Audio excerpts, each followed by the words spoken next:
Thank you for joining today's educational webinar. As a reminder, you are all listening in a listen-only mode. If you have any questions, you can ask your questions in the chat box. We will have a time at the end for a Q&A of sorts. I will now turn it over to our moderator. Hi, everyone. Welcome. We're excited to be presenting talks today on neuroethics, the responsible use of advances in brain science. I'm Matt Rizzo. I'm the Reynolds Professor and Chair of the Department of Neurological Sciences at the University of Nebraska Medical Center here in Omaha. And on the American Brain Coalition Board, I'm representing the American Neurological Association.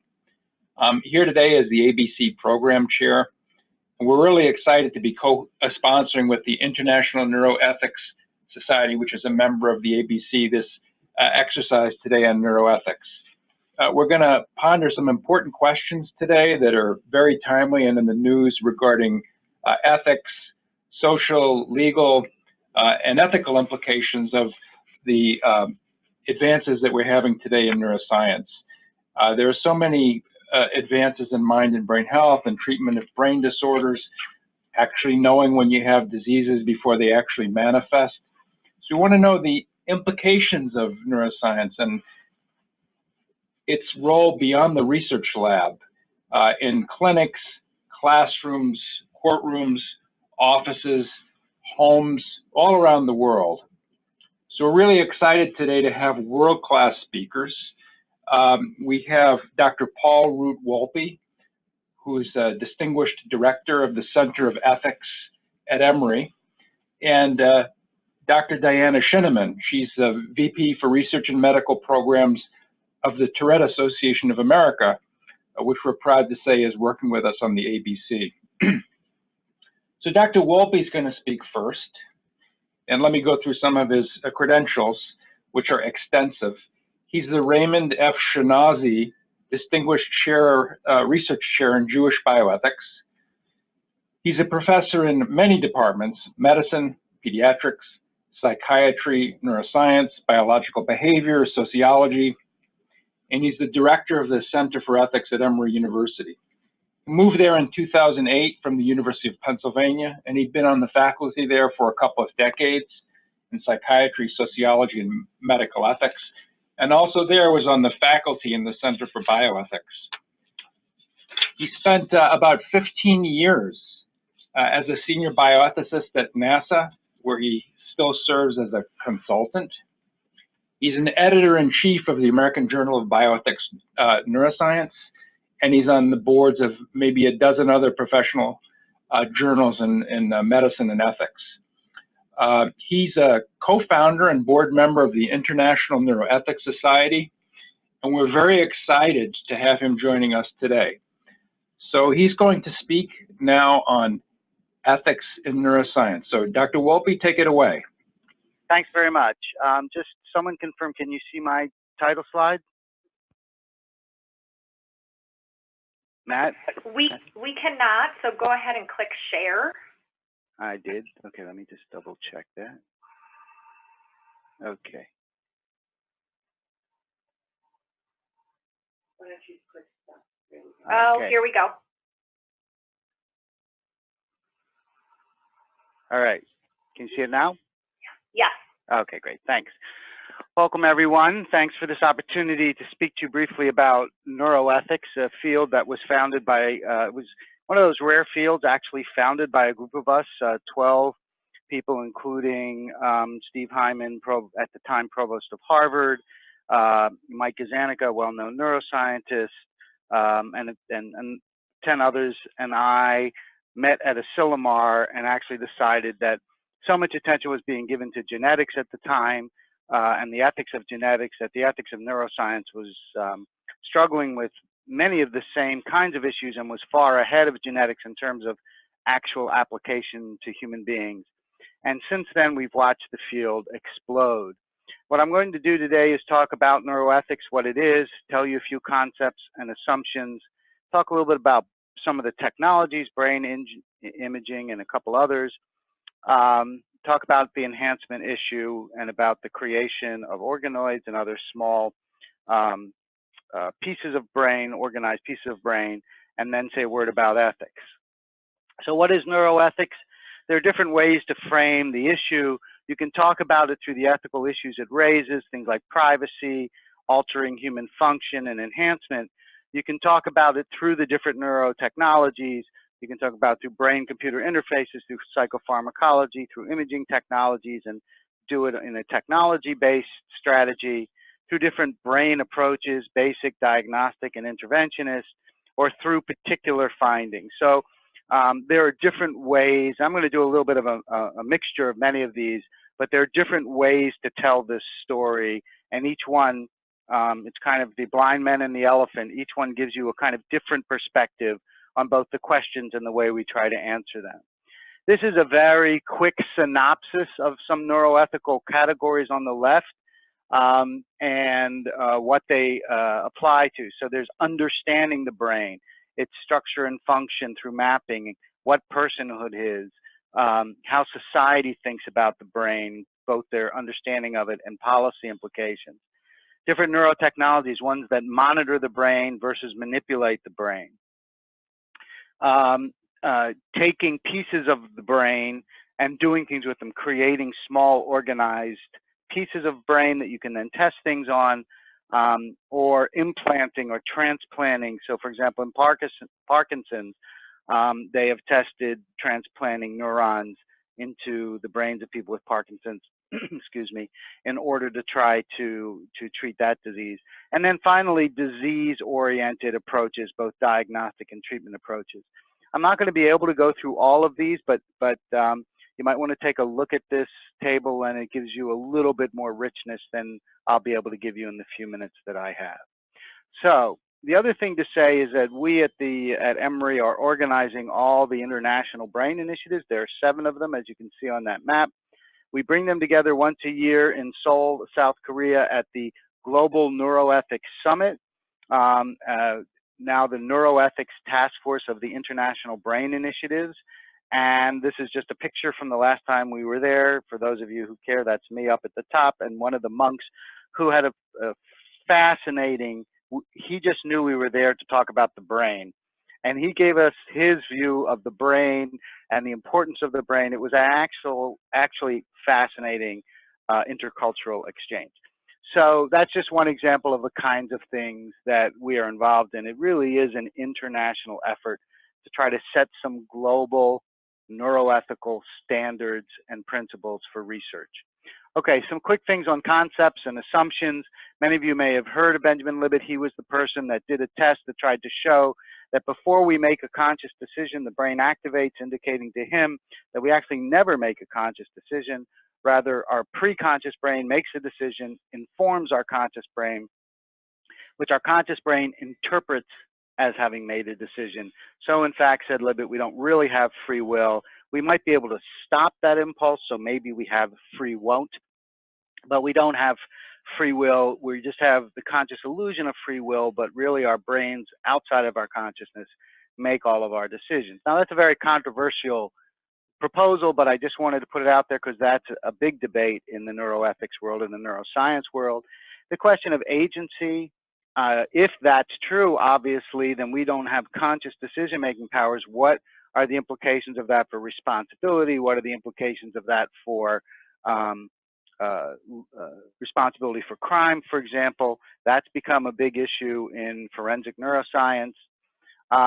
What the implications are for personality. It's the famous Phineas Gage holding the railroad spike that went through his right eye and out the back of his head and basically gave him a lobotomy, which he somehow survived. And they saw profound personality changes in him, which really was the first time in the modern era that people began to understand the brain's organizing function for who we are as human beings, and that led to all kinds of theorizing about the nature of the brain. And then finally, the question of consciousness and qualia, your inner life, the things that you feel and experience that no one else outside of you can, and what are the implications of qualia for the inner experience of life and how we interpret that. And that has implications, for example, on how will we ever know that artificial intelligence is sentient if I can't even ever prove that any other human being feels pain, how are we ever going to know that, for example, a robot does? So these are just some of the ideas of the concepts and assumptions that we talk about a lot in neuroethics. Brain imaging was one of the real first places that neuroethics got its teeth in, and I'm going to give you one example, something I've worked a lot on. So we all believe that inner thought, that what goes on in the subjective parts of our brain are inaccessible to anyone else. They're the last realm of privacy that we have. No one can force you to reveal the workings of your brain, your thoughts, your beliefs, your attitudes. But what if, in fact, technology can tap into that?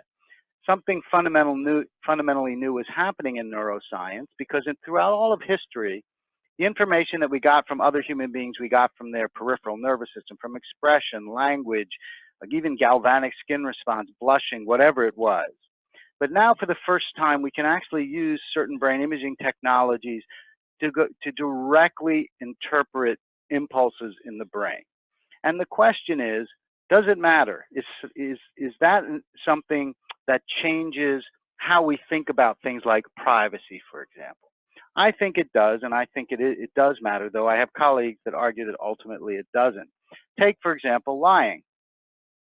So we now have ways to use brain imaging, which some people have tried to show gives us a much, much more accurate lie detector. Some people even think a lie detector reaching a kind of threshold that would allow it to be used in courts of law. This is No Lie MRI, a kind of absurdly named company that tries to put people in who want lie detection technology and scan their brains and give them some indication of whether they're lying or not. It's not something that is allowed in court yet, but our ability to peer into the brain and apprehend what we're thinking, what we're seeing, whether we're lying is getting extraordinarily sophisticated. This is just one example from science of what people were looking at in the top row, and how computers, looking only at their brains, not at the pictures they would look at, tried to recreate what they were looking at. As you can see, it isn't perfect, it isn't great, but it is astounding that we can even do this, and we're still at a very young period in this kind of technology. Marcel Joost from Carnegie Mellon, one of the leading neuroscientists in the United States and one of the leaders in this particular technology, wrote, one of the big advances of the human brain was the ability to combine individual concepts into complex thoughts. To think not just of bananas, but I like to eat bananas in the evening with my friends. He writes, we have finally developed a way to see thoughts of that complexity in the functional MRI signal. So that is where we are, and it raises the question of neuroprivacy. As the New York Bar Association asked, are your thoughts your own?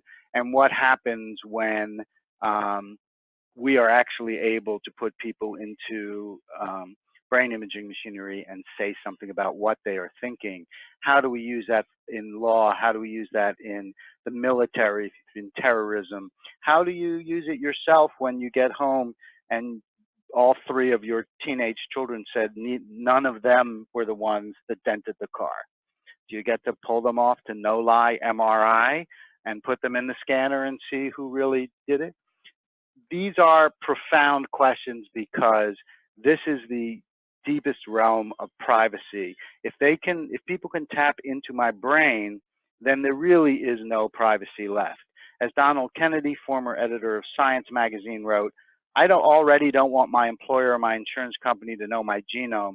As to my brainome, I don't want anyone to know it for any purpose. Another example, of course, is pain detection. Right now, we have no way to know if you are really in pain. We take your word for it. This has profound implications in law, where people get sued for causing pain, or workman's comp is based on pain. But what if brain imaging tests could actually tell something about whether someone who says they are in pain are actually in pain? There would be a strong desire to use it in law. Would we replace some kind of test with a person's self-report of pain when we already know that there are profound cultural, gender, and individual differences in how we experience pain, even if we have what empirically looks like the same amount of pain? the qualia that I was talking about earlier is a profound part of how we experience pain. So pain detection becomes a really interesting neuroethical question. There's a whole field now called neurotheology that looks at what happens in the brain when we think about, when we have a religious experience or when we experience God or when we meditate. And there's a lot of controversy about how to interpret that data. And the fascinating thing, in the lower left-hand corner, you see Why God Won't Go Away by Andrew Newberg and Eugene DeQuilly. And what happened, they put a lot of, it was one of the first books about this, and they put monks and other people meditating and having, you know, religious inner experiences into brain scanners. And they basically said, look, everything people say they experience, like the loss of the difference between self and others, oneness with the universe. Well, there's a specific part of the brain that is the part of the brain that does that, that separates self from others, that recognize what's personal and what's outside of oneself.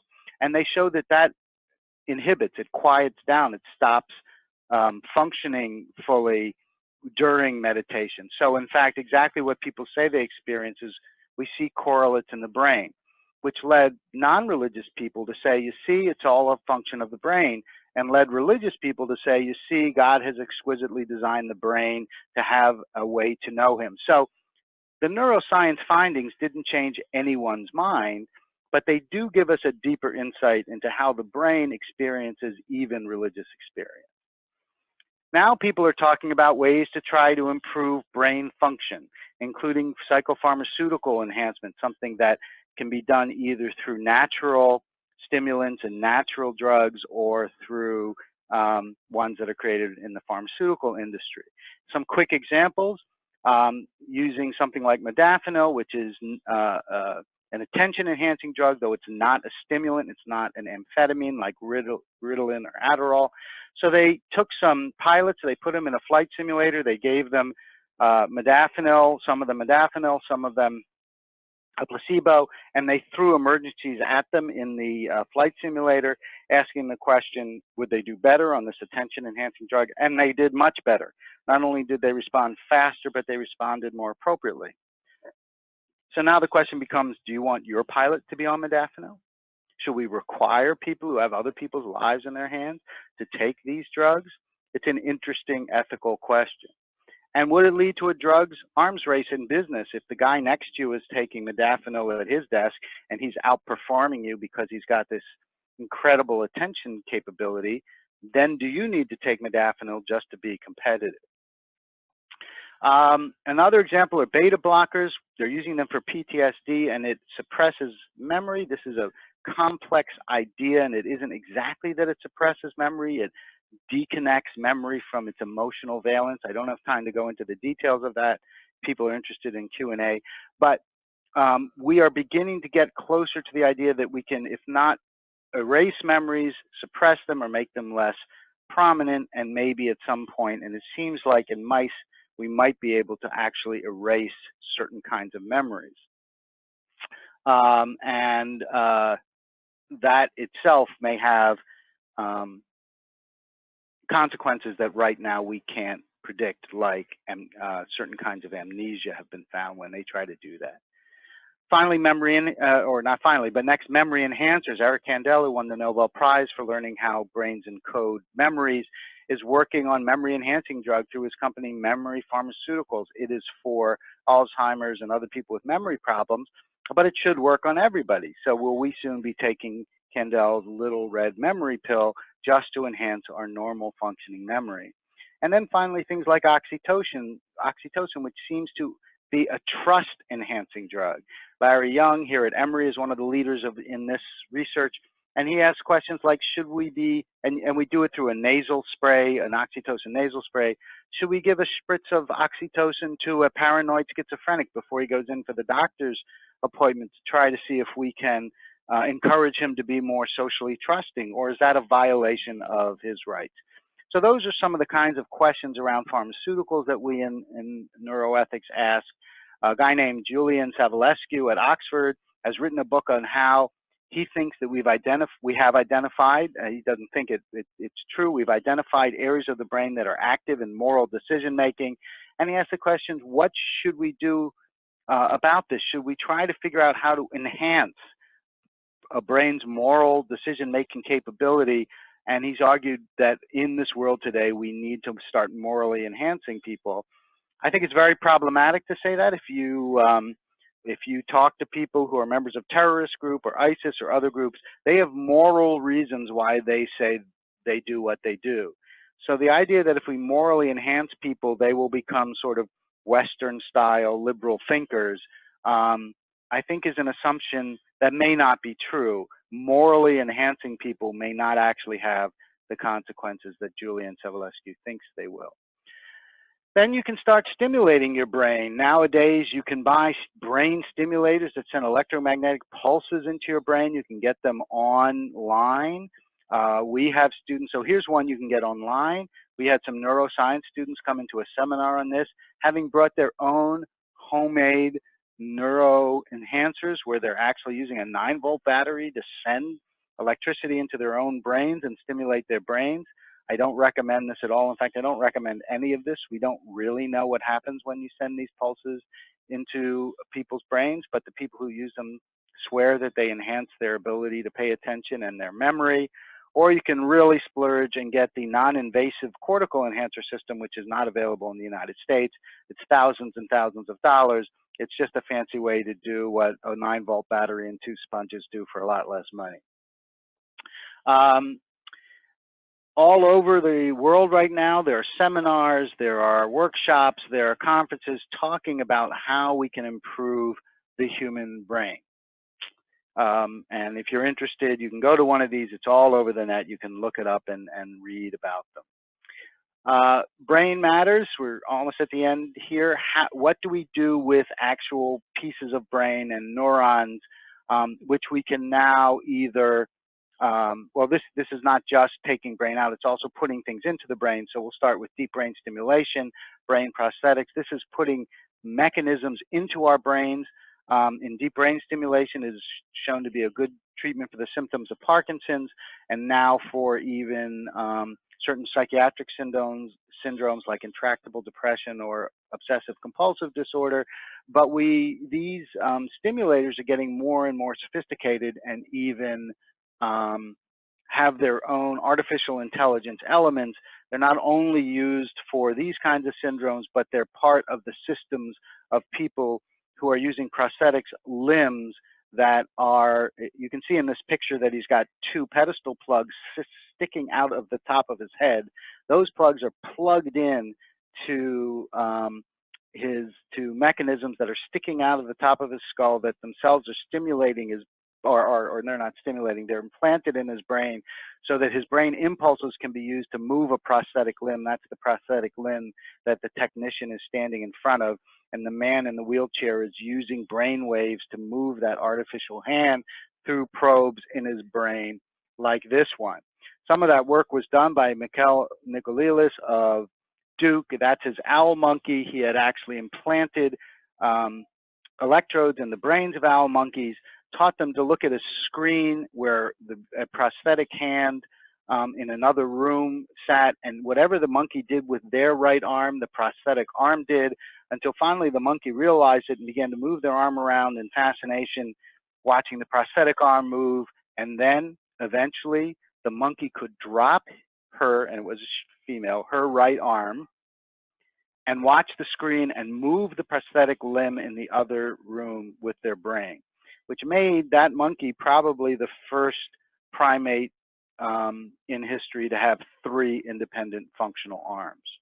And that technology has now been quite advanced in being put into human prosthetic technologies. This is Thomas DeMarce, University of Florida. He's got a dish. In that dish is a chip, and on that chip are neurons. He's created basically a computer chip, and instead of using, silicon-based circuits, he's used neurons, and these are living neurons on a chip. They were used to operate a flight stimulator. And then finally, Sandra Musa Avaldi of Northwestern.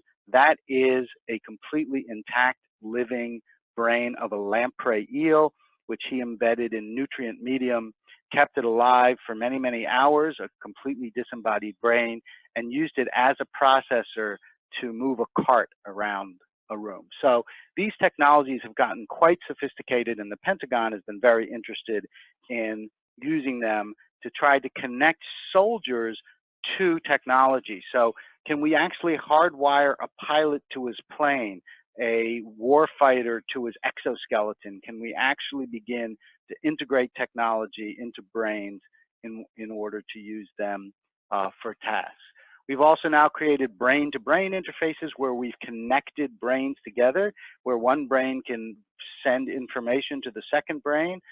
Here's an example with two monkeys that together their brains made a super brain that could solve problems that neither monkey could solve alone. And then finally here, the possibility of a head transplant that Sergio Canavera says that they're going to imminently do in China. They've done it successfully for a small period of time with a mouse, as you see, or a rat, actually, as you see in the picture above. They claim to have done it on a monkey, but have only ever shown the kind of still picture you see below there. Are head transplants possible at this point? Most neuroscientists say no, but theoretically they're possible, and people will try to do them in the future. And we've had a whole number of exchanges about the ethics of that. As you see in the lower left-hand corner, I wrote a column for Vox if you're interested in some of the ethical challenges of head transplants, also in the American Journal of Bioethics Neuroscience. So these technologies are becoming part of who we are. We're becoming cyborgs. We're becoming some combination of our technology and our organic beings. I was, as Matthew said, the ethicist for NASA, and I once came across this picture and I was just struck by how life imitates art. That woman with that interesting device looks very much like Jean-Luc of the Borg and from Star Trek on the picture in the background.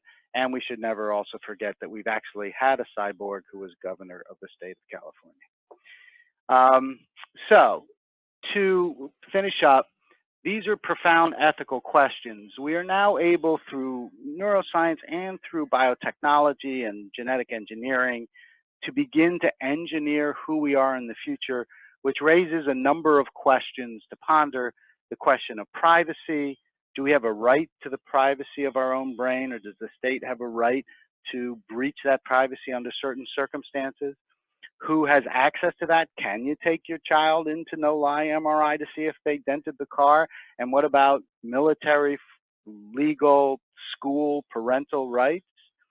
Should we enhance ourselves? What rights do we have over our own body? What rights do we have over our children's bodies? Do we want to start limiting what we're allowed to do, or are these technologies fair game for anyone, even if we begin to enhance ourselves past the point where we're human, past the point where we can breed with each other? What are the outer limits of that kind of technology? And who is going to make these decisions? Is it going to be the courts, the legislatures? Is it going to be scientists and bioethicists? And these raise profound questions about the nature of who we are as embodied beings. I want to remind us that our record of doing this has been pretty bad, including things like Friedman's orbital lobotomies. He had a mobile lobotomy van. He went around the country doing these lobotomies where he put probes through the orbit of the eyes into people's brains, all of them thinking these were positive, proper things to do to try to help people. We always have to be really careful to examine the nature of our assumptions. There are many resources like our journal, A Job Neuroscience. We have a wonderful blog you can read about these questions that's read all over the world. And if you're really interested, you might think about joining the International Neuroethics Society. Thanks for your attention, everybody, and I will return the screen back to the moderators. So thank you very much, Dr. Wolpe. That was deeply fascinating, and I'm sure that all of us have a lot of questions. I would ask that we hold the questions till the end, because now we're going to hear from Dr. Diane Shineman. She's at the Tourette Association of America, and they are, we're proud to say, a member of the American Brain Coalition. Dr. Shineman has a lot of responsibilities overseeing all of the programs and the activities in the staff in the Research and Medical Programs Department of the Tourette Association. And the idea is that we're trying together to advance the understanding of Tourette and tic disorders and make effective therapies for these disorders. So Dr. Shineman has quite a pedigree. She has a PhD in cell and molecular biology from the University of Pennsylvania. Seems like a lot of ethics, neuroethics coming out of there. And she's working in the center. She was working there in the Center for Neurodegenerative Disease Research. She came out of Cornell University with a BA in biology and a nutrition concentration. She was a Howard Hughes Research Scholar. She has many professional memberships and has authored numerous articles and peer-reviewed publications. And please welcome Dr. Shineman, who's going to be talking now on deep brain stimulation in Tourette's. Take it away. Thank you very much, Dr. Rizzo, and thank you to the American Brain Coalition for hosting this webinar. So I look forward to talking with you all about deep brain stimulation in Tourette syndrome and how this intersects with the neuroethics questions that you've been hearing. So to start off with the next slide, I thought I'd start off on just a little primer on what Tourette syndrome is, so for those who aren't as familiar. So Tourette syndrome is a neurodevelopmental disorder. I'm still seeing the title slide. I don't know if it's not advancing. There we go. So it's part of it's a neurodevelopmental disorder characterized by at least one vocal and at least two motor involuntary movements called tics, and these that are lasting for more than a year. And it's part of a spectrum of disorders, with chronic tic disorders being just vocal or just motor, and provisional temporary tic disorders. So tics are not rare. It's about 1 in 100 school-age children have Tourette syndrome or related tic disorder, yet 50% go undiagnosed, and so there's still a lack of awareness in a lot of cases. And importantly, close to 90% of those with Tourette syndrome have at least one co-occurring condition, like attention deficit hyperactivity disorder, obsessive compulsive disorder, anxiety, depression, rage, or other learning difficulties. And this is important as we get into the discussion regarding deep brain stimulation and other treatments. So on the next slide, so tics usually onset between the ages of 5 and 7 years old. Severity increases in early adolescence and then usually decreases throughout late adolescence. But about 25%, about a quarter of those with Tourette syndrome continue to have moderate to severe tics into adulthood. And tics can be extremely severe in some rare cases. So there's cases where people will have such severe head or neck tics that this can cause spinal cord injury, other severe bodily injury, significant pain, significant social impairment or problems. So this is important to note because this range in symptoms, I think, will play into the decision regarding treatment and deep brain stimulation that we're discussing. So we recently, at the Tourette Association of America, conducted a survey of patients and families to get a sense of how Tourette syndrome and tics impact their lives. And I'll just highlight a few stats from here that we found quite shocking, really. So 51% of adults with Tourette syndrome have considered suicide or participated in self-harming behavior. 68% have felt discriminated against.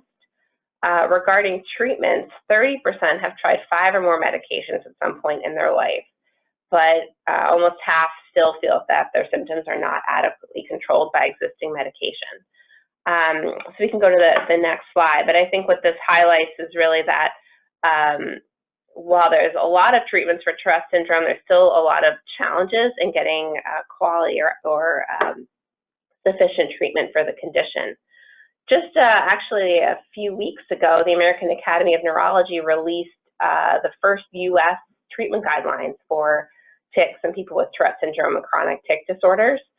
And in these guidelines, the recommendation is for behavioral intervention, a skills-based treatment approach called Comprehensive Behavioral Intervention for Tics, which uses elements of habit reversal therapy as well as environmental modulation to improve tics. And these guidelines also include a number of different medications, looking at the evidence behind those. Typically for Tourette syndrome, alpha-adrenergic agonists are prescribed off-label as a first-line treatment. And then because of their lower side effect profile, and then antipsychotics or atypical antipsychotics will be used in more severe cases. But it is always a challenge balancing the side effects with potential benefit. Other treatments include Botox for focal muscle tics, so people actually get Botox injections, and there is some evidence behind that being effective for certain types of tics, and deep brain stimulation. So that's really what we're discussing today.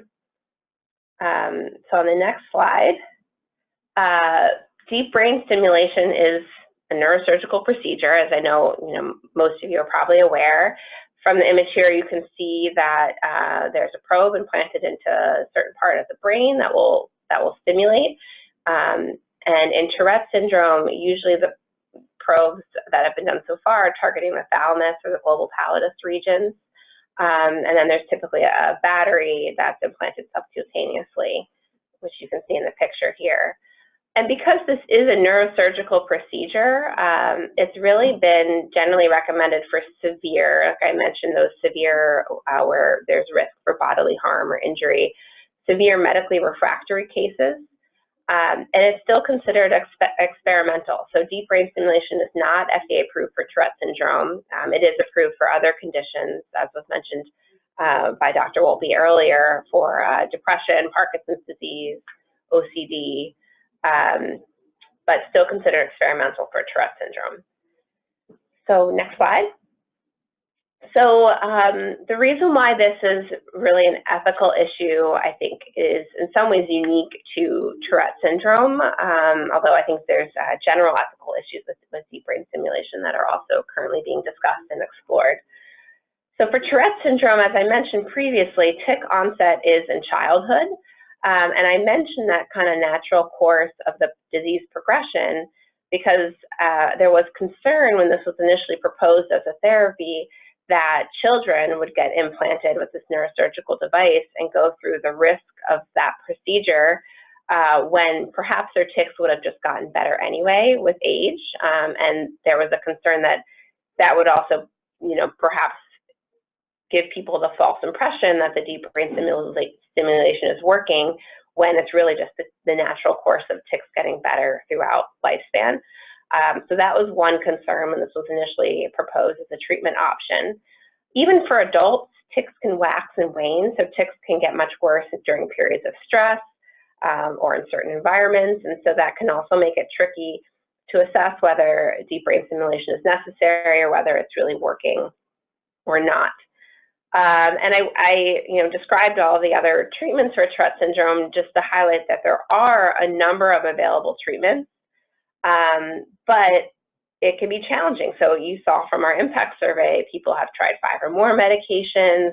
There's a constant kind of balancing of trying to find a therapy that's effective, that doesn't have too many side effects. So there's really no universally accepted definition of medically refractory. And this is a challenge when, we're looking at Tourette syndrome and we're looking at deep brain stimulation. One of our doctors has said that he thinks, over half of the quote unquote medically refractory cases are really just people that haven't received quality care. And this is an issue related to the awareness of Tourette syndrome, what types of treatments are available, just people being able to access physicians that have experience, that kind of thing. And hopefully these new treatment guidelines that just came out will help to address that. But we certainly need a more universally accepted definition of when it's appropriate to consider this neurosurgical approach. And then finally, there's the impact of the co-occurring conditions. So it's possible to improve someone's tics, but not actually improve the patient because perhaps their anxiety is so bad, and that's really what's impairing in their life or something along those lines. And so in considering deep brain stimulation for treatment, it's really important to also consider these co-occurring conditions and what impact they have on the person's life, because the DBS will really be focused on alleviating just the tics. So next slide. So in 2006, the Tourette Association of America convened a panel of experts. We did consult with neuroethicists as well to develop guidelines for the use of DBS and Tourette syndrome. I won't go through every single one of these points, but in general, the recommendation was to ensure that Tourette syndrome diagnosis was being made by an expert psychiatrist or neurologist with experience in Tourette syndrome, that the tics were really severe, that they were causing severe distress, self-injurious behavior, or quality of life disruption. And while we wouldn't want to exclude people with co-occurring conditions like OCD, depression, or ADHD because it's so commonly co-occurring with Tourette syndrome, we wanted to make sure that those conditions are not the major difficulty for the person, so that it's really the tics that are the most life-impairing. We actually recommended that this be limited to those over age 25, and that it's been clear that the patient has not responded to conventional therapies. And what we suggested is that the person has been treated with at least 3 different pharmacological classes of medical treatment and is still experiencing severe symptoms. We just recommended that other therapies, in addition to the medicine, that Botox be considered, that the comprehensive behavioral intervention be tried to make sure that there really isn't any other treatment approaches that would be helpful before moving into the neurosurgical treatment path, and that patients be screened for dementia or cognitive dysfunction as well. Okay, we can move to the next slide. In addition to developing these guidelines, we also funded a registry. So there aren't many patients getting deep brain stimulation for Tourette syndrome, but it was happening. And so, we put out the guidelines, but we also wanted to collect data. And we funded Dr. Mike Oken at University of Florida Health to develop this registry. It was also funded in part by Medtronic. To at least know, what's happening. There's a case here, a case there. So we went with a registry approach to collect as much data as possible. This has limitations as compared to more of a clinical trial approach, but we felt that just getting the data would be worth the limitations. So there's a website which anyone can go to. This is all open, publicly accessible data. We currently have over 200 patients with Tourette syndrome that have received DBS in the registry. These patients are coming from over 30 different centers from around the world. And you'll see that there's really a wide range in terms of the age, for example, that patients got the survey, some as young as 11, and I think this kind of goes against what was in our guidelines, but we're collecting the data either way. And you can see some of the history of self-injurious behavior and other co-occurring conditions as well. So on the next slide, you'll see Dr. Oken and his team published the 1-year follow-up from the registry just last year. So this 1-year follow-up included 185 patients from 10 countries around the world. And overall, tics, using the Yale Global Tic Severity Score, improved by about 45% at the 1-year follow-up. The central median thalamic region was the most common target. And there were some common adverse events. So dysarthria and paresthesias were stimulation-related side effects, and then also some surgery-related side effects. So I think this was promising. There was a significant reduction in tics. Those side effects are not as bad as maybe may have been expected. But there are some continued challenges. So on the next slide, this is actually my last slide. we still don't really know which patients have the optimal chance of benefiting from DBS, and having kind of a clear protocol of what other treatment options have been tried, and to be sure that other treatment options that have a lower side effect profile have been exhausted. Access and insurance reimbursement has been a major challenge. I think the initial concern was that, you know, there might be people that are promoting deep brain stimulation for Tourette syndrome because of for financial reasons, which is one thing from a patient point of view that we were worried about. But now, when there are patients that, you know, might be appropriate and have tried every other option, they're also having challenges getting insurance reimbursement, having to pay large amounts out of pocket for this. Long-term follow-up, so we don't know, you know, what the risks are long-term. You know, it's great that we're seeing some promise 1 year out, but these are relatively young people, and so, you know, what's going to happen long-term, we don't know. And then there's also practical issues with changing out the battery and how that's paid for, that still needs to be addressed as well. And I think this feeds into patient education. You know, so many of our patients are just so desperate for a fix, and I think there's the impression that you just get this thing implanted in your brain and that fixes the neurocircuits that are malfunctioning and you're good, but that's not how deep brain stimulation works.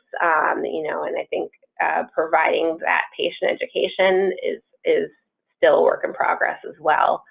In addition, we still need more information on the best stimulation protocol, the best sites, the impact on co-occurring conditions. You know, even though this is approved for OCD, obviously that's stimulating a different area of the brain with a different protocol.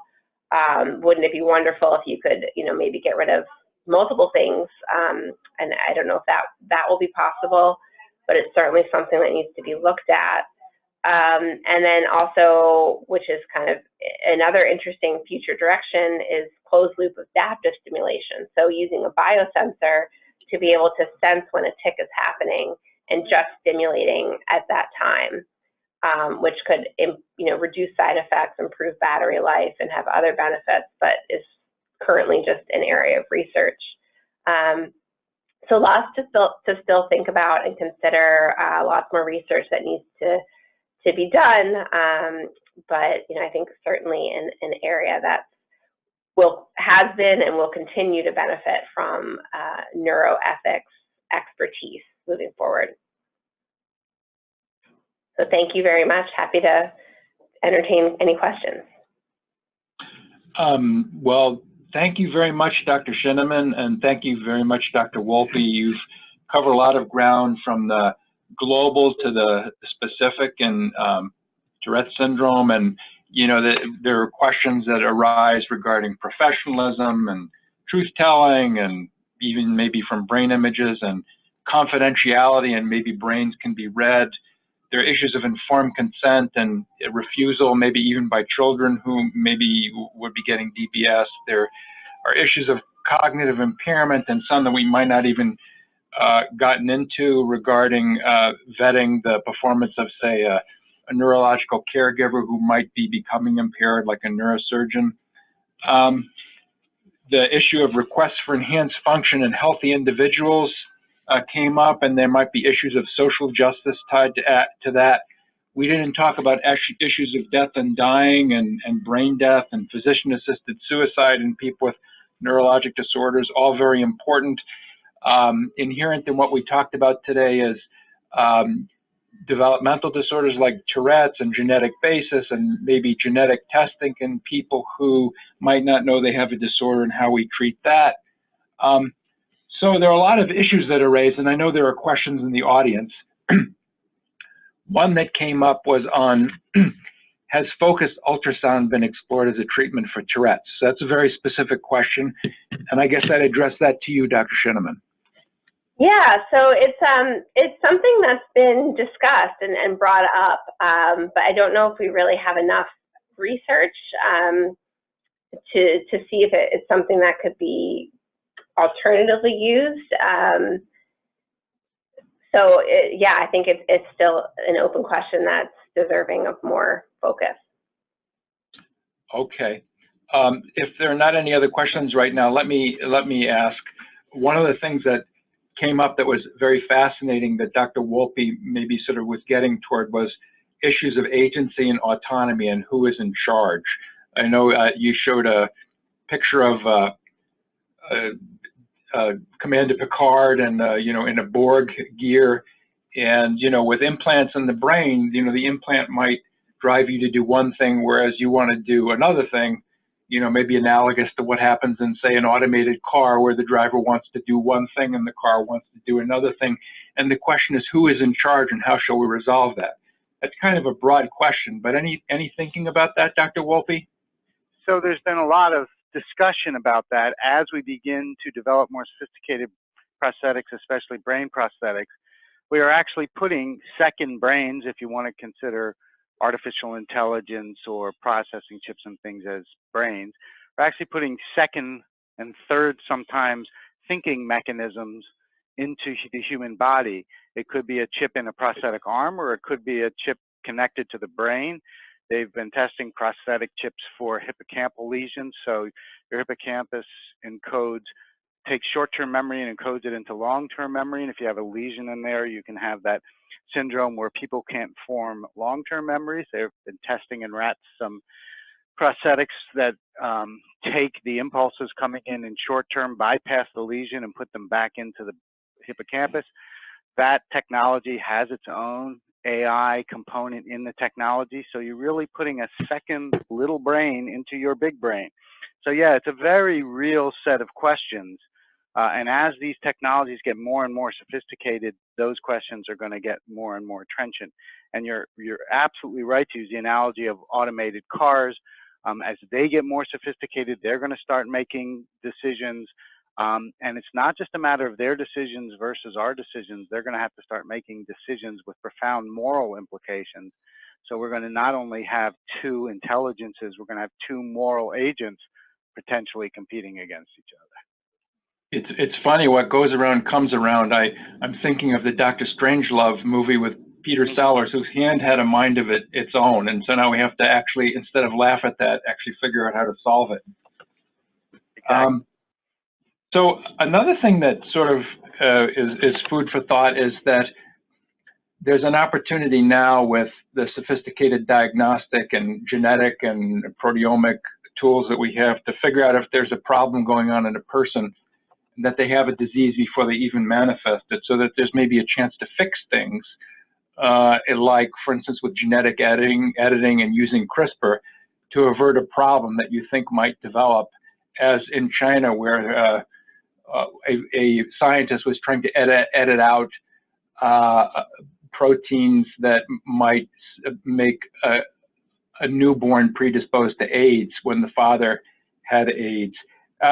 How should we approach those kind of problems? For example, if you're able to identify a case of Tourette's in the womb, would you be comfortable with, or what are the moral and ethical implications of doing something like gene editing before the child is even born?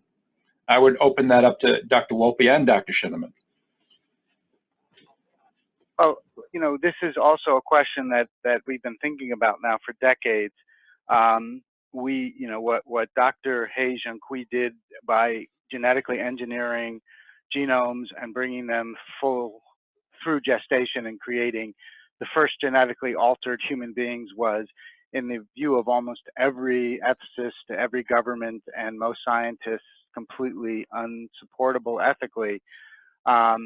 These things need to be done in a really systematic, careful, scientifically legitimized way, because we're really manipulating people's most fundamental identity and building blocks of life. So I don't think that there is an absolute theoretical reason not to do this. These kinds of repairs can make people healthier, can save their lives, but they have to be done extraordinarily thoughtfully, extraordinarily slowly, and with bringing our best minds together nationally and internationally to think about all the possible downstreams implications and how we can do them in the healthiest and most ethical way.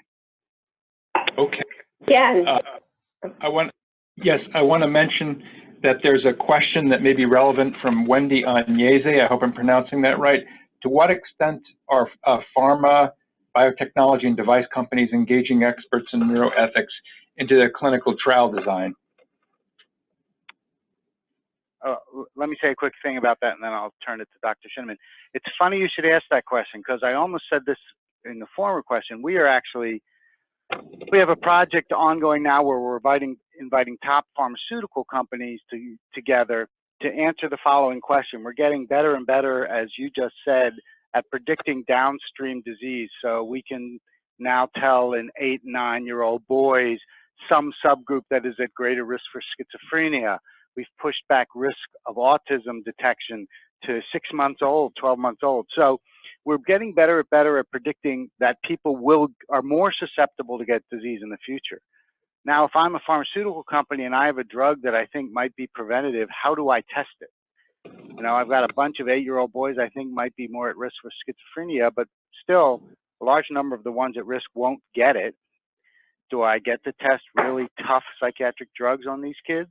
So this is a big problem of the possibility of preventive drugs and how you test them in people who are pre-symptomatic or asymptomatic, but have higher susceptibility. So we are, you know, they do sometimes approach ethicists. In this case, we approached the pharmaceutical company. We said, we think you're struggling with this issue. We can help you figure it out. They were enthusiastically saying, yes, we are, and can you help us? So it does happen. It isn't systematic. I think a lot of bad decisions are made because biotech and pharma don't always think about the ethical issues, whether or not they actually hire ethicists. But I think it's becoming more and more part of normal thinking around tough issues that the ethical issues really have to be engaged in a serious way. Thank you. Dr. Shineman, did you have a comment? Yeah, so we've been working to move forward with looking into approval, FDA approval for deep brain stimulation for Tourette syndrome, and we've been working with a number of the medical device companies, and we have included neuroethics expert in all of those discussions, because I think it's really important to have that perspective. And I would say that the companies that we've worked with have been very open to that as well. Yeah, so I think it's I don't know if it's happening across the board. You know, I think that we haven't even, you know, started to tackle the issue of prevention, but that's certainly an important one. Tourette's is a complex genetic condition, and so it's very highly heritable, 70% heritable, and so that comes up a lot. Can I get a genetic test to see if my child, will develop Tourette syndrome? And it just doesn't exist. But it brings up very interesting questions if that were to exist, how that would also play in more generally into this neuroethics debate. Thank you so much, Dr. Shineman. I know we have some other questions, and we will get back to you offline. I think we're at the end of our time, and I want to thank the International Neuroethics Society for co-sponsoring the educational webinar today. I think it was really fantastic. I think we could go on for a lot longer. This was recorded so that folks can listen to it offline.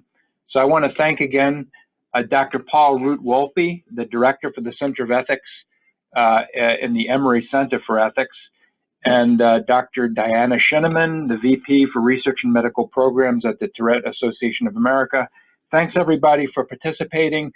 We look forward to having you online for educational seminars in the future from the ABC. Let us know if you have any great ideas. Thanks a lot and have a great day. Thanks, everyone. Thank you.